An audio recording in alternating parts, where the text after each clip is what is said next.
দুর্ঘটনার কবলে পুণ্যার্থী বোঝাই বাস, ঘটনায় আহত বেশ কয়েকজন। শুক্রবার বিকেল নাগাদ ঘটনাটি ঘটে হলদিবাড়ি জলপাইগুড়ি রাজ্য সড়কের জোড়া ব্রিজ এলাকায়। স্থানীয় সূত্রে জানা গিয়েছে, হলদিবাড়ি থেকে জলপাইগুড়ি যাওয়ার পথে একটি যাত্রীবাহী বাস একটি পুলিশের গাড়িকে ওভারটেক করতে গেলে উল্টো দিক থেকে একটি টোটো সামনে চলে আসে। তারপরেই বাসটি হঠাৎ করে ব্রেক কষে। এর ফলে পেছনে থাকা একটি পুণ্যার্থী বোঝাই বাস ওই যাত্রীবাহী বাসটির পেছনে সজোরে ধাক্কা মারে। এতে বাসের মধ্যে থাকা বেশ কয়েকজন পুণ্যার্থী আহত হয় এবং বাসটির সামনের অংশ ক্ষতিগ্রস্ত হয় এবং বাসে থাকা 8 থেকে 10 জন পুণ্যার্থী আহত হন।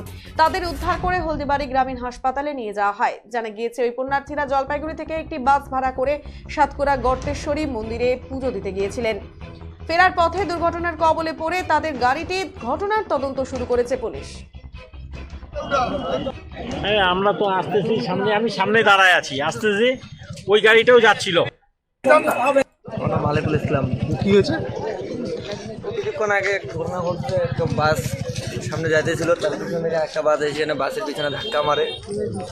আহত কজন হয়েছে? আহত কি হবে, তাও 10-12 জন আহত হয়ে গেছে। তাদের কি হাসপাতালে নিয়ে যাওয়া হয়েছে? হ্যাঁ, হাসপাতালে চিকিৎসার জন্য নিয়ে যাওয়া গেছে। সিরিয়াস আছে কি? সিরিয়াস সিরিয়াস তো আছে, কয়েকদিন সিরিয়াস আছে, বাকিটা তো অসুস্থ হয়ে গেছে। সবাইকে তো হসপিটালে অ্যাডমিট করা হয়েছে। পুলিশ আসছে? হ্যাঁ, পুলিশ প্রশাসন আসছে। ঠিক আছে। আমার নাম মালিকুল ইসলাম। কি হয়েছে? আমি